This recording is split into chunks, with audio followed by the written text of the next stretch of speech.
Hello guys, welcome to test classes English with Monika.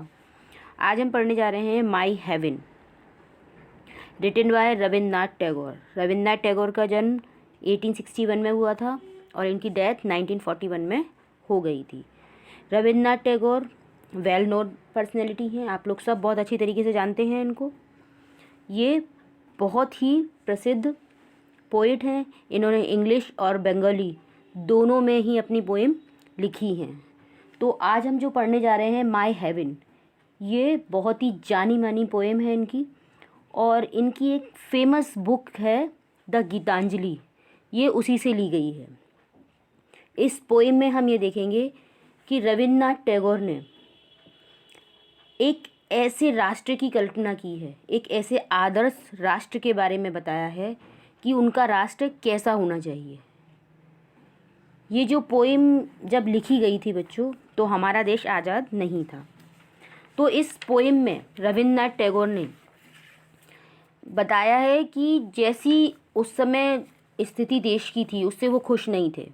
तो उन्होंने ईश्वर से प्रार्थना की है कि उनका जो देश है वो कैसा हो, एक आदर्श हो, आदर्श देश हो जहाँ पर कोई भय ना हो, सबको ज्ञान बिना किसी प्रतिबंध के मिले, मानव समाज में जाति धर्म रंग के आधार पर कोई विभाजन ना हो, है ना।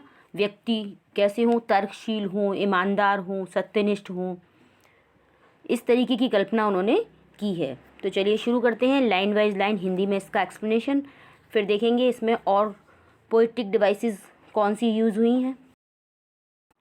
Where the mind is without fear and the head is held high, where knowledge is free, where the world has not been broken up into fragments by narrow domestic walls।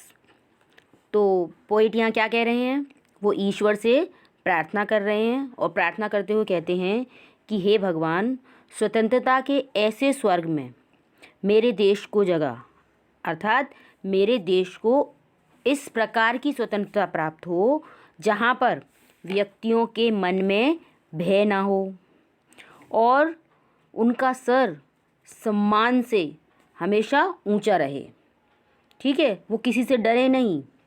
और where the knowledge is free, जहाँ पर ज्ञान प्राप्त करने पर कोई भी बंधन ना हो, ठीक है, बिना किसी बंधन के लोगों को ज्ञान दिया जाए। जहाँ पर where the world has not been broken up into fragments, fragments मतलब छोटे छोटे टुकड़ों में, जहाँ पर संसार संकीर्ण घरेलू दीवारों द्वारा छोटे छोटे टुकड़ों में बटा हुआ ना हो। अब संकीर्ण घरेलू दीवार से क्या मतलब, भाषा, क्षेत्र, धर्म, जाति, बिरादरी, है ना, इस तरीके से समाज जो है बटा हुआ ना हो। आज़ादी से पहले क्या था, हमारे यहाँ राजे रजवाड़े छोटे छोटे राज्यों में बटा हुआ था ना पूरा देश। तो वो बता रहे हैं कि हमारा देश कैसा हो, छोटी छोटी दीवारों में बटा हुआ ना हो, है ना, अखंडता हो, एकता हो। और क्या बता रहे हैं वो, where the world has not been broken up, और जहाँ पर जो है शब्द जो हैं वो गहराई से बोले जाएं, ठीक है ना, शब्द जो हैं हृदय की गहराई से बोले जाएं। Where the words come out from the depth of truth, जहाँ शब्द सत्य की गहराई से बोले जाएं, अर्थात जहाँ पर व्यक्ति कैसे हों, सत्यनिष्ठ हों, मतलब सत्यता का पालन करें, झूठ ना बोलें, ठीक है। Where tireless striving stretches its arms towards perfections, और जहाँ पूर्णता की प्राप्ति के लिए अथक प्रयास किए जाएं, मतलब आदमी तब तक ना रुके जब तक कि उसे पूर्ण सफलता ना मिल जाए। यहाँ पर जो पोइट हैं रविन्द्रनाथ टैगोर, वो ये कहना चाहते हैं कि उनके देशवासी स्वतंत्रता का आनंद उठाएं। स्वतंत्रता के विषय में उनकी जो धारणा है वो कैसी है, बहुत विस्तृत है। इसमें ना केवल राजनीतिक स्वतंत्रता, बल्कि वो हर प्रकार की स्वतंत्रता की बात कर रहे हैं कि ज्ञान, है ना, धर्म, रंग, इन सब से रंग भेद, इन सब से ऊपर उठ के स्वतंत्रता हो। व्यक्ति को किसी भी प्रकार का भय नहीं होना चाहिए, है ना। उनका सिर गौरव के साथ ऊंचा रहना चाहिए। ज्ञान पर किसी प्रकार का प्रतिबंध नहीं होना चाहिए। धर्म, जाति, विश्वास तथा रंग के आधार पर मानव समाज का विभाजन नहीं होना चाहिए। और वो क्या कह रहे हैं, वो बता रहे हैं लोग कैसे हों, सच्चे हों, कर्तव्यनिष्ठ हों और उन्हें वही कहना चाहिए जो वो कहना चाहते हैं। ठीक है, अपने कार्यों को तब तक करते रहना चाहिए जब तक कि उन्हें परफेक्शन ना मिल जाए, तब तक कि वो उसमें बिल्कुल प्रवीण ना हो जाए। Where the clear stream of reason has not lost its वे।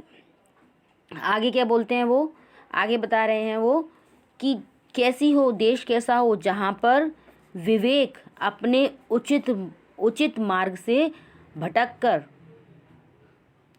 गलत दिशा की ओर ना मुड़ जाए। Where the clear stream of reason has not lost its way, कि विवेक जो है वो लोग बाग अपने विवेक से ऐसा ना हो जाए कि वो अपने मार्ग से भटक जाएं और कहाँ किसी दूसरी रास्ते पर निकल पड़ें।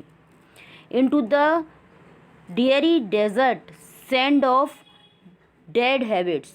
और वो रास्ता भटकन का कौन सा रास्ता, कि लोग बाग अपने विवेक से उचित मार्ग से तो भटक जाएं और कहाँ पहुंच जाएं, पुराने समय की जो अप्रचलित आदतें हैं उसके नीरस रेगिस्तान में खो जाएं। ऐसा ना हो जाए, है ना, कि मतलब जो रूढ़ियाँ, जो प्रथाएं पुराने समय से चलती चली आ रही हैं, लोग बाग उनमें दब के रह जाएं। ऐसा नहीं होना चाहिए। वो अपने विवेक से क्या करें, उन्हें बिल्कुल रूढ़िवादिता को छोड़ के आगे बढ़ना चाहिए, अपने विवेक से सही रास्ते का चुनाव करना चाहिए।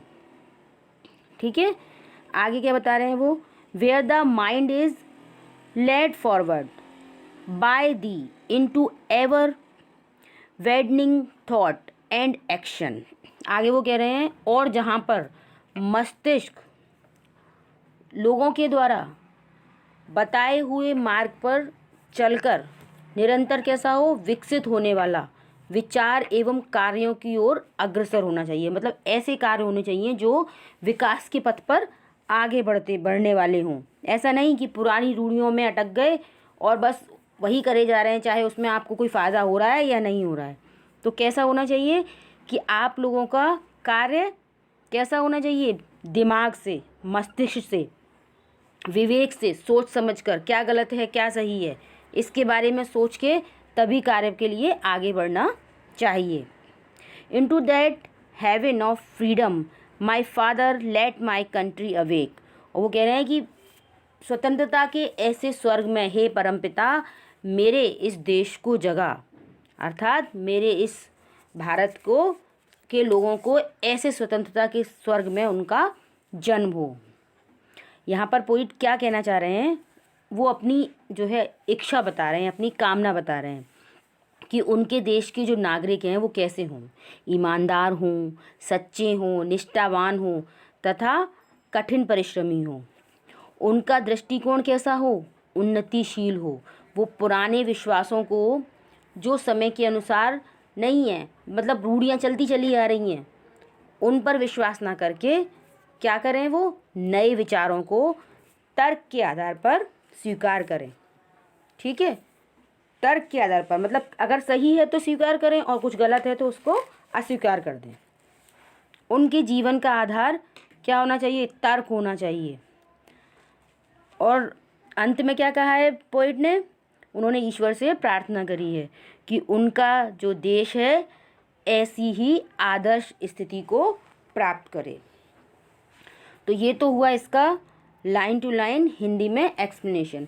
अब यहाँ पर हमें एक पोइटिक डिवाइस देखने को मिलती है, फिगर ऑफ स्पीच आपकी, वो है मेटाफर। एक तो narrow domestic walls, narrow domestic walls में मेटाफर है। ट्रायलेस स्टार्विंग स्ट्रेच इट्स आर्म्स, यहाँ पर आपका मेटाफर है। और send off dead habit and heaven of freedom, इसमें भी मेटाफर है। इस पोएम में आपको कई जगह मेटाफर देखने को मिलेगा। तो आई होप बच्चों ये आपको पोएम अच्छे से समझ में आ गई होगी, और ये पोएम आपको अच्छे से समझ में आ गई है तो मेरे इस वीडियो को लाइक कीजिए, अपने दोस्तों के साथ शेयर कीजिए और मेरे चैनल को सब्सक्राइब कीजिए ताकि आने वाली वीडियोस की नोटिफिकेशन आपको टाइम पर मिल सके। Thank you for watching.